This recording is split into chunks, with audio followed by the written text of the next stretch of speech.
This month we had the last WorldWise book club. Can you believe it's already been a year? And it was all about Arabic literature and the Yacoubian Building by Alla Al Aswany. It's a fantastic Egyptian book all about the morals of what's right and wrong and how those morals have changed over time in Egypt. When it came out in 2002, it was on the bestsellers list for 2 years. The author, as well as being a celebrated writer, is also a political activist who wants equality for all. Even women and people of minority groups, homosexuals. And this is quite a radical view for a lot of people in this part of the world. He's from Egypt originally, but he spent a lot of time in France, and he's picked up a lot of very left-wing views, which people find quite different to what they're used to. A lot of people, for him, writing these books that don't vilify homosexuals and present them as people, have called him a traitor and accused him of treason against the government and its very right-wing, unequal laws. The book is full of allegorical characters for all the different classes in Egypt today. It's a very Dickensian style of writing, which is also quite traditional in Egyptian literature as well. Everyone is tied to the Yacoubian Building. There's the slums on the roof, built out of old bits of metal and old storage lockers where the poor live. And there's people who work within them. And of course, all of them get their money by working with or for or around the rich inhabitants of the Yacoubian Building, who live in the old European-style offices. This is the richest of the rich in Cairo today. A key character is Zeki Bey, an elderly playboy who lives in one of the apartments, pining for the ways that Egypt used to be great about 50 years ago. He becomes entangled in a legal battle with his sister, who wants him to stop partying in his apartment/office and give the property to her children.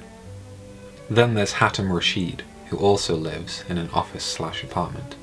He's a newspaper editor and a homosexual who likes to pick up young men and then introduce them to homosexuality. He picks up one such man and makes him his lover, and after a while this man wants to return to the country to be with his wife and son. But Hatem says that he's so rich that he can provide for them all in Cairo and brings his family out there. But unfortunately, Cairo doesn't agree with his lover's son, and then the son dies. Hatem's lover then blames him for the death of his son, thinking that their homosexuality somehow angered God, and this is his retribution.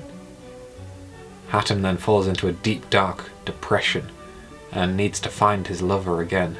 In fact, pays him for one last night of pleasure, after which his lover kills him, hoping to avenge his son and get into God's good graces once more. There's also Hag Mohammed Azim, who is a millionaire who's escaped poverty by dealing drugs, and now he's trying to get into politics, only to find that that world is full of backstabbers and deceivers. In the novel, he marries a secret second wife in order to sate his libido. When she accidentally becomes pregnant, he forces her to have an abortion and eventually divorces her. Another character is Taha El Shazli, the son of the doorkeeper of the Yacoubian Building, and is a very promising student, absolutely perfect for the police academy.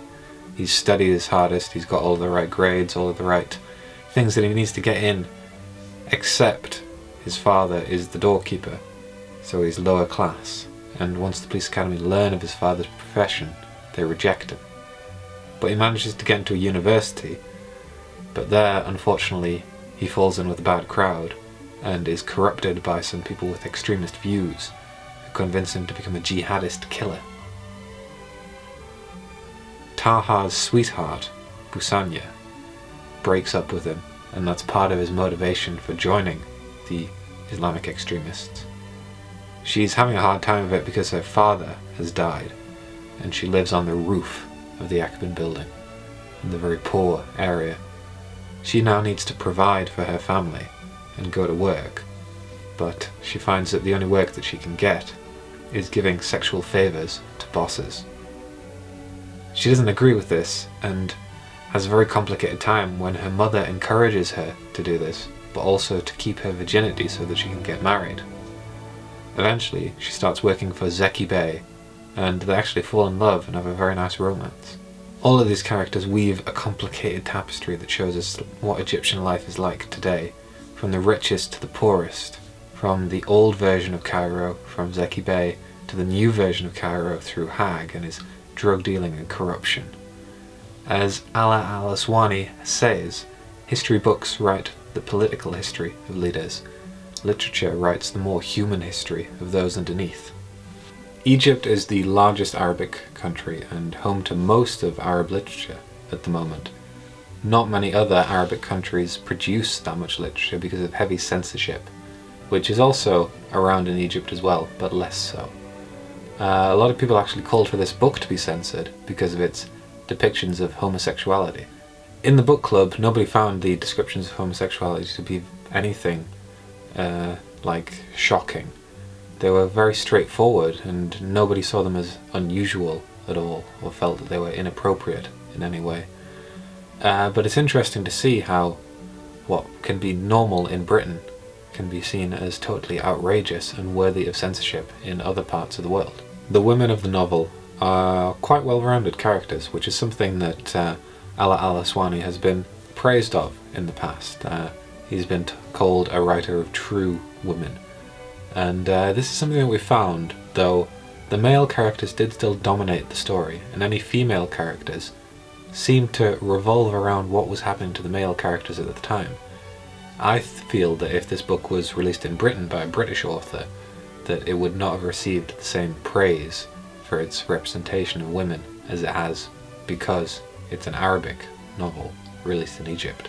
There has of course been a film adaptation of this novel, and it's actually a really good adaptation, very faithful and very well done, with some of the best actors in all of the Arabic world.